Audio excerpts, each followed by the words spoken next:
안녕하세요. 구자경 목사입니다.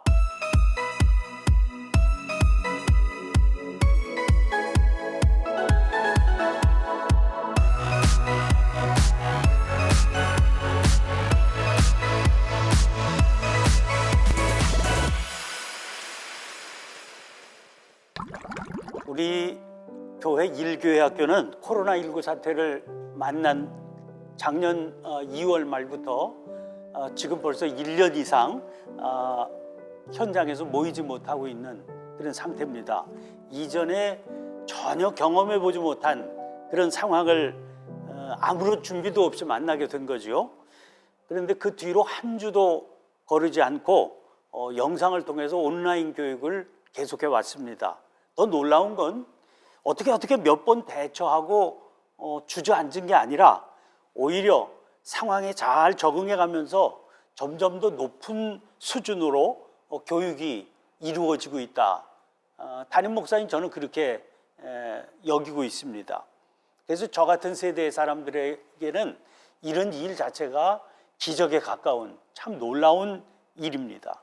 이번에 교사대학을 하겠다고 그래요. 그리고 그걸 어쩔 수 없이 온라인으로 계획하고 추진한다고 그러면서 저보고 첫 시간을 맡아줘야 된다. 그렇게 얘기를 해서 굉장히 당황스러웠습니다. 처음에는 펄쩍 뛰었죠. 지금 같은 상황에서 제가 무슨 할 말이 있겠습니까? 자칫 실수로라도 라떼는 이게 나오면 시작부터 낭패가 되는 거 아니겠어요? 그런데 우리 이 목사님이 이렇게 온유해 보여도 고집이 세잖아요.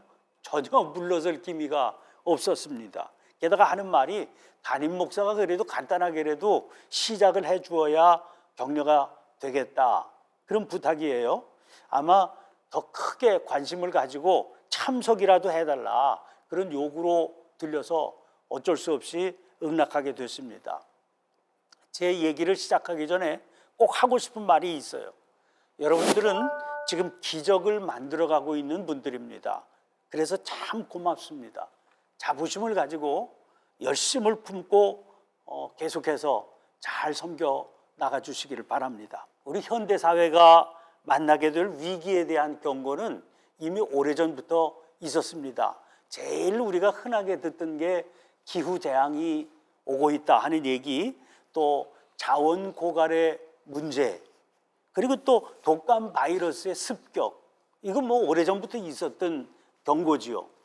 그 중에서도 바이러스로 인한 전염병의 위기는 다른 것들도 다 그렇겠습니다만은 이미 징표가 있었습니다. 몇 년 전인데 아직도 우리가 기억이 생생한 신종 플루, 메르스 사태 이런 것들이 있었지 않습니까? 그런데 그건 우리나라에서 유독 시끄럽게 전개된 것이라서 그렇지 다른 지역의 세계의 다른 지역은 그렇게 큰 영향을 받지 못했다고 들었습니다. 에볼라 바이러스 같은 것도 중간에 있었는데 그건 아프리카 지역을 중심으로 굉장히 위력을 떨쳤을 뿐 우리나라에는 전혀 영향이 없었죠. 그런 식의 대규모 팬데믹이 올 거다 이런 경고는 있었지만 우리가 그렇게 심각하게 그 경고를 마음에 받아두고 예상을 하고 대비를 하고 그랬던 것은 아닙니다. 그런 의미에서 본다면 경고가 이미 오래전부터 있었으니까 올게 온 거죠. 인간의 어리석음, 현대 과학의 허점, 이렇게 이번에 그대로 드러나게 된 것이다. 그렇게 여겨집니다. 워낙 큰 규모의 재앙이다 보니까 지금은 현재를 어떻게 추스려 가느냐 여기에 정신이 없는 그런 형편입니다.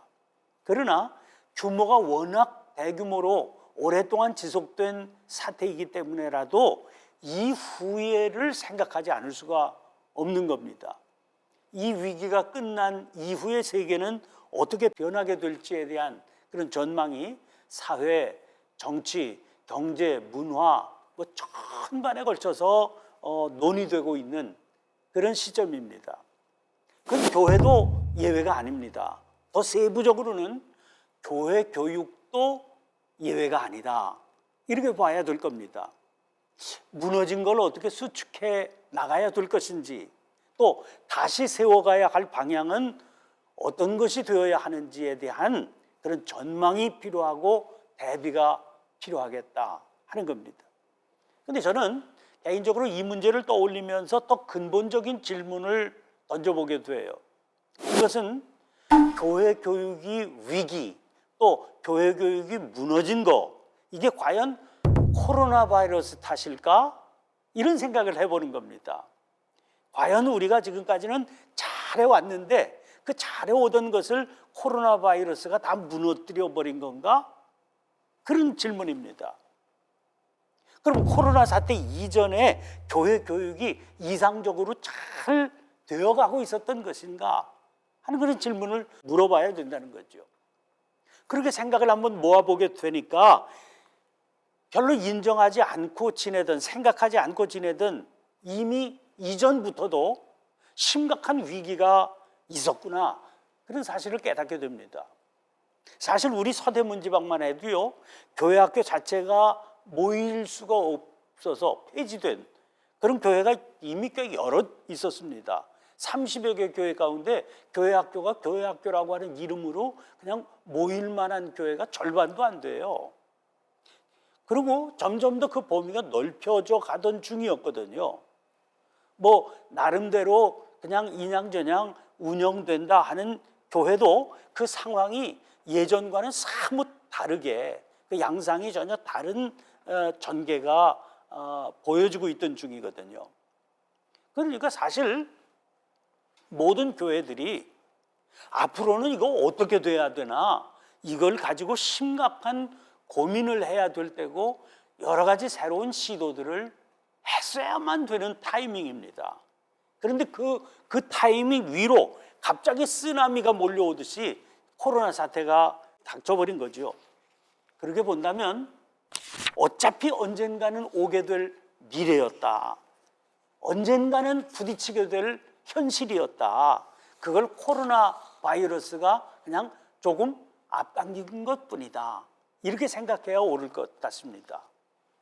그렇다면 여러분, 다가오는 심각하고 분명한 위기를 우리는 어떻게 대비하고 있었던가요?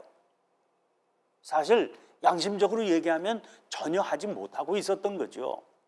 왜냐하면 그나마 우리는 이만큼이라도 지금 해나가고 있다, 그런 생각 때문입니다. 아주 작은 현실인데 그 아주 작은 현실, 그리고 불안한 현실인데 그 불안한 현실을 안정된 현실로 받아들여서 거기 묶여서 새로운 출발을 시도하거나 또 출발해 나가거나 하는 걸 주저하고 있었던 거죠. 앙드레 지드의 말입니다. 안전한 항구를 떠나지 않는 배는 새로운 대륙을 발견하지 못한다, 그랬습니다. 윌리엄 쉐드라고 하는 분도 비슷한 말을 한 적이 있어요. 항구에 정박해 있는 배는 안전하다, 그러나 배는 항구에 정박해 있으라고 만들어진 것이 아니다. 그런데 지금의 안전을 내세워서 항구에 그저 정박해서 머물러 있으려고만 했던 걸 코로나 바이러스가 몰려와서 항구에 묶여있는 줄을 끊어버린 거죠. 그래서 먼 바다로 배를 지금 밀어내고 있는 거예요. 그럼 무슨 얘기겠습니까? 너 있어야 될 자리는 거기가 아니야, 이 먼 바다야, 이 사실을 자각시켜주고 있는 중입니다. 여러분, 그래서 이제 우리는 더 이상 안전한 항구에 머물러 있을 수 없는 겁니다. 그런데 혹시 독수리 자녀법에 대해서 들어보신 적이 있으신가요? 독수리가 이제 새끼를 낳잖아요. 그럼 그 새끼가 이제 젖을 뗄 때가 되면 새끼를 물고 이제 조금 자랐으니까 까마득한 공중으로 자식을 물고 올라가요.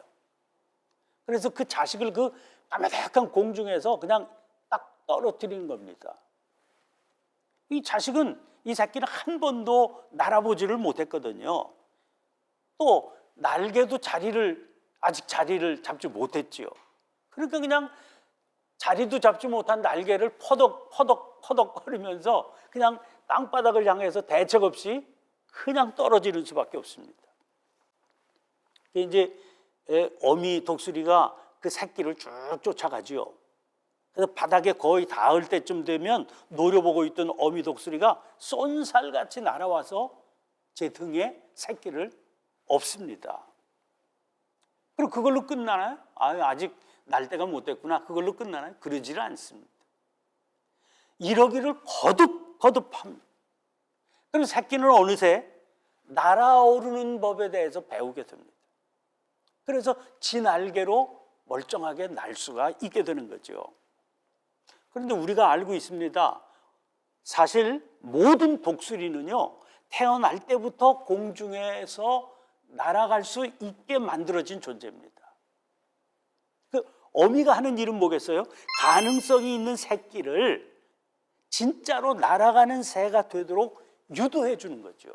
왜? 그 일이 없으면, 그 부추김이 없으면 새끼는 날개가 멀쩡하게 달려 있어도 날아야 되겠다, 저 높은 공중을 훨훨 날아야 되겠다는 시도를 하지 못하거든요.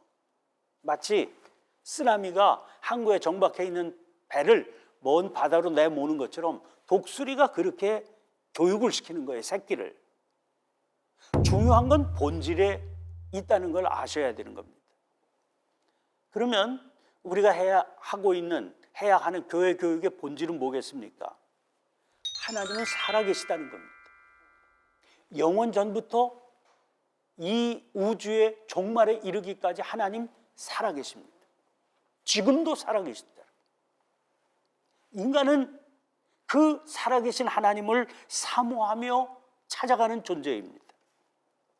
교회 교육의 본질이라고 하는 것은 어미 독수리처럼 본능적으로 하나님을, 영원부터 살아계신 그 하나님을 찾아가게 되어 있는 인간을 효과적으로 이어주는 게 교회 교육입니다. 교사는요, 그걸 현장에서 수행하는 존재다, 이렇게 보시면 돼요. 이 시대의 교회 교육의 위기는 현실에 안주해서 항구에 머무르려고 하는 데서 온다, 그 말씀을 드렸습니다. 제가 어떻게 그렇게 단정적으로 얘기를 하나 싶은 분들 계세요? 여러분, 우리가 현장의 어려움, 이 시대가 얼마나 어려운지에 대해서 수없이 듣습니다. 저도 그 어려움을 느끼고 있고요. 그러나 생각해 보면 우리 시대의 교회가 맞닥뜨리고 있는 위기와 어려움이 초대교회와 비교해 볼 때 그거보다 크겠습니까? 절대로 그렇지 않습니다. 그런데요, 그토록 어려웠던 그 초대교회 시대에도 교회는 교육적인 사명을 감당했고 열매를 거두었다는 겁니다. 혹시 유럽 여행 중에 카타콤 가보신 분들 계시는지요? 언제 목숨이 날아갈지 모르는 그런 종교적 탄압, 신앙의 탄압 속에 성도들은 지하 무덤으로 내려갔거든요. 땅과 괴리돼서. 그런데 거기서도 교회 교육을 했다니까요. 거기서도 신앙 교육을 했다니까요. 그러면 우리가 코로나 바이러스 때문에 교회 오지 못하게 됐다, 그래도 이렇게 엄청난 영상 장비를 순식간에 동원해서 계속적으로 영상을 쏘아주고 집에서 또 그 영상을 받을 수 있게 편리하게 되어 있는 이 시대의 위기가 정말 카타콤에서 교회 교육하던 신앙 교육하던 그 시대보다 정말 어렵다, 이렇게 얘기할 수 있느냐는 거예요. 그 시대의 사람들은 예수 믿다 걸리면 죽는 겁니다. 그럼 그 시대 사람들이 하나님을 믿는 걸 꺼려하고 두려워하는, 멀리하려고 하는 그런 마음, 그런 영적인 완악함, 이게 오늘 우리 시대의 영적인 완악함이 그 시대보다 크다고 얘기할 수 있겠느냐는 거죠. 저는 그렇게 생각하지 않습니다. 그건 우리가 지금 심각하다고 생각하는 것뿐이지, 역사를 쭉 살펴보면 우리 시대가 부딪히고 있는, 당면하고 있는 그런 영적인 위기와 어려움보다 훨씬 어려웠던 시기들이 얼마든지 있었습니다. 그런데 그런 시대에도 교회 교육은 계속 진행되었다는 거예요. 교회가 교육적인 사명을 감당했습니다. 그리고 그런 시대에도 열매를 거두었습니다. 우리가 자꾸만 현장을 탓하는 것은 패배주의, 현실에 안주하려고 하는 무책임한 태도에서 비롯된 것일 뿐이다, 이렇게 좀 잔인하게 평가를 할 수 있는 겁니다. 코로나 바이러스가 지금 그 연약한 고리를 찾아서 사정없이 끊어버리는 거죠. 우리들로 하여금 먼 바다를 향해서 나아갈 수밖에 없도록 강요하고 있는 겁니다. 이래도 안 할래 이러고. 그런 점에서 이 위기는 오히려 위기라기보다는, 위기 자체가 그렇잖아요. 위험한 기회입니다. 기회를 제공하고 있는 겁니다. 코로나 바이러스가 아니면 어떻게 우리가 이런 여러 가지 새로운 시도와 도전을 할 마음이라도 품었겠습니까? 그러면 어쩔 수 없이 먼 바다를 향해서 나아갈 수밖에 없게 된 우리에게 지금 필요한 게 뭐겠어요? 어미 독수리의 확신. 내 새끼는 날 수 있다. 그 확신이 필요하지 않겠습니까? 우리에게 필요한 것도 아까 말씀드린 본질에 대한 확신이에요. 우리 모두에게는 하나님이 필요하시다는 확신. 하나님은 당신을 필요로 하는 영혼들에게 다가가신다는 확신. 지금도 역사하시는 하나님이시니까요. 그 하나님께서 지금 그 일을 위해서 우리를 불러 세우신 겁니다. 아까 말씀드린 대로 인류의 역사를 살펴보면 이제는 하나님 필요 없다, 이런 때가 왔다 싶은 수많은 영적인 위기가 있었어요. 그러나 그건 지금 와서 생각해 보면 그 시대를 살아갔던 사람들의 느낌이 그랬을 뿐입니다. 우리에게 하나님은 언제나 필요하신 분, 그리고 당신을 찾는 자들에게 언제나 찾아오시는 분이셨어요. 저는 고등학교 1학년 때 교회를 다니기 시작했고요. 2학년 때부터 유초동부 반사, 교회학교 교사를 했습니다. 신학교에 진학하면서 신학생이 되니까 중등부를 맡겨주시고, 또 이제 조금 고학년이 되니까 고등부를 교회에서 맡겨주셨더라고요. 신학교를 졸업한 이후에 목회를 시작하면서 제가 하고 있는 목회도 역시 교사의 다른 모습 중에 하나로구나 하는 사실을 깨닫게 됐습니다.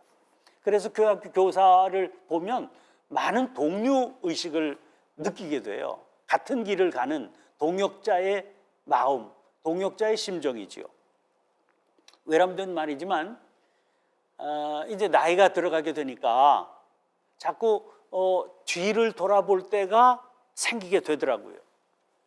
내 인생에서 지금까지 뭘 해왔나, 이런 것들을 한번 생각해 보게 되는 그런 기회들이죠. 그러면서 깨닫게 되는 게 내 인생에서 가장 큰 보람은 사람이었다, 사람이다, 그런 마음이 점점 더 확실해져 갑니다. 작년에 우리 교회에서 이제 성도들이 정성껏 수혜헌금을 하셨는데, 우리 감리교회에서 가장 큰 수혜를 당한 교회가 어떤 교회냐, 그렇게 찾아보고 있는데 동부연회 감독님으로부터 공문을 받았어요. 횡성지방에 있는 어떤 교회가 아주 심각한 수혜 피해를 당했다, 좀 도와주시기를 바란다, 전국교회가 관심을 갖고 기도해 주시고 힘을 보태주시기를 바란다, 이런 공문을 받아서 이 교회로구나, 장로님들과 협의하고 그 교회를 방문해서 직접 여러분들이 해준 그 수혜헌금을 전달하는 이제 그런 그 행사를 가졌습니다. 근데 말이죠, 우리가 찾아간 교회는 횡성군에 아주 변두리에 있는 교회였었는데, 그 중앙에 있는 횡성제일교회의 권사 한 분이 어떻게 우연히 제가 올 거다 하는 소식을 듣고 그 꽤 길이 멀던데 거기까지 찾아오셨어요. 그럼 자기를 소개하는 겁니다. 자기는 이암흑의 권사인데 목사님 초임 전도사 시절에 자기가 초등학교 학생이었다는 거예요. 저는 기억이 안 나더라고요. 근데 뭐 사모님이 여름성야학교를 이렇게 재미있게 이끌어 주셨던 추억, 뭐 이런 것들도 얘기하고요. 그 이제 물어보니까 부모님은 알겠어요. 또 할머니도 아주 좋은 권사님이셨거든요. 할머니도 알겠고, 이제 그 권사님의 어린 동생이 있었는데 그 동생은 또 기억이 나더라고요. 왜냐하면 그 할머니가 늘 등에 업고 이렇게 했는데 너무 이뻐서 내가 굉장히 이뻐했던 그런 기억이 나거든요. 그래서 그 친구 하고 아주 재미있는 얘기를 했습니다. 그 하루를, 행복한 하루를 뭐 헌금 전달해 주니까 그것도 굉장히 행복했고요. 그런 만남이, 예상치 못한 만남이 있으니까 그것도 얼마나 행복했는지 몰라요. 그러면서 생각했습니다. 여러분, 누가 지금 이 나이에 그런 얘기로 삶의 보람을 누릴 수 있겠습니까? 이거 사람 키우는 일을 해왔던 사람만 누릴 수 있는 인생의 행복입니다. 그거는요, 세상의 어떤 행복과도 바꿀 수 없는 겁니다. 나로 인해서 누구의 삶이 달라질 수 있도록 하나님께서 나를 붙들어 쓰시는 겁니다. 그 친구가 얘기를 하는 거예요. 전도사님이 우리 시골 교회에 담임 전도사님을 오셔서 목사님 돼가지고 계시는 동안 자기가 많은 깨달음을 얻었다. 그래서 지금까지도 권사로서 교회에서 우리 전도사님 그 수고하시던 그 모습을 떠올리면서 그러면서 지금 나름대로 봉사하고 충성하고 있다. 저는 기억이 안 나요. 그 친구는 그렇게 고백을 합니다. 여러분, 이런 보람을 인생의 말년에 누가 누릴 수 있겠어요? 하나님께서 나를 도구로 사용해 주신 것 때문이 아닙니까? 그래서 제가 이렇게 붙들어 써주신 하나님 앞에 너무너무 감사합니다. 그런 마음을 점점 갖게 된다니까요. 나로 인해서 누군가의 삶이 이렇게 달라질 수도 있는 거로구나. 지금은 당연히 하고 있을 이 당시에는 그걸 계산할 수가 없죠. 내 앞에 있는 어린 아이가 어떤 모습으로 자라게 될지 내가 어떻게 계산이나 할 수 있고 기대나 예상을 할 수가 있겠습니까? 그런데 여러분, 분명히 그렇게 됩니다. 살아계신 하나님께서 역사하셔요. 주님의 말씀 그대로 밀알 하나가 땅에 떨어져 썩기만 하면 30배, 60배, 100배의 결실을 맺게 되고요. 겨자씨는 세상의 어떤 씨보다 작은 것이지만 자라게 되면 그 큰 가지에 많은 새가 찾아와서 깃들이는 나무가 된다는 겁니다. 그러니까 여러분, 상황이 어떻더라도 결코 포기하지 말고 하나님께 지혜와 길을 달라고 구하시면서 묵묵히 그 길을 가시기를 바랍니다. 언젠가 그날 내 품에 찾아와서 깃들이게 될 그들에게 낙심했던 모습을 보여줘야 되겠습니까? 마지막으로 제 얘기를 이제 끝내려고 그러는데, 마지막으로 김광섭 시인의 저녁에라고 하는 시를 여러분들에게 소개해드리고 싶습니다. 저렇게 많은 별 중에서 별 하나가 나를 내려다 본다. 이렇게 많은 사람 중에서 그 별 하나를 쳐다본다.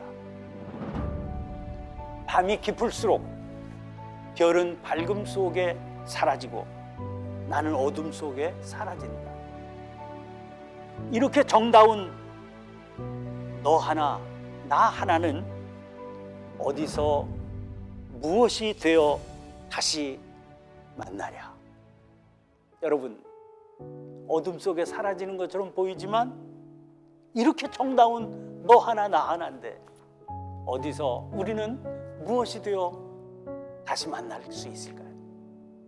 비전을 품고 이 어려운 시대에 하나님께서 맡기신 막중한 교사의 사명 잘 감당해서 무엇이 되어 어느 날 만나든 그날 선생님의 그 노력이 있었기 때문에 오늘 이런 제 모습이 있습니다 하는 간증 때문에 헛된 삶을 살지 않았노라고 하나님 앞에 감사할 수 있는 여러 선생님들이 되시기를 간곡히 부탁드립니다. 기도하겠습니다. 존귀하신 주님, 이렇게 어려운 시기를 만나서 대면에서 볼 수 없는 환경 중에 있지만 그런 중에도 현대 문명의 이기를 사용해서 영상으로 교사대학 교사 교육을 시행할 수 있게 도와주셨으니 감사합니다. 이 교사대학에 진행되는 모든 과정을 주님께서 친히 맡아 주장해 주셔서 시간이 복된 시간이 되고 우리들의 둔했던 마음이 열려지고 눈이 띄어지는 감격적인 교육의 시간들, 훈련의 시간들 되게 하여 주옵소서. 이 교사대학을 통해서 아버지 하나님, 멀리 떨어져 어려운 교회 교육의 사명을 감당하는 종들이 새로운 소망을 품게 하시고 새로운 열정에 달아오르게 하시고, 그리고 사랑하는 제자들을 향한 뜨거운 마음으로 지금 이 시간 내가 할 수 있는 일이 무엇일까를 궁리하며 나아갈 수 있는 그런 은혜를 공급하여 주옵소서. 그 간절한 사모함 위에 주님께서 지혜를 주시고 열려진 길을 볼 수 있는 눈을 뜨게 해주셔서 마음 다하여 그 길로 열정을 품고 달려갈 수 있게 축복하여 주시옵소서.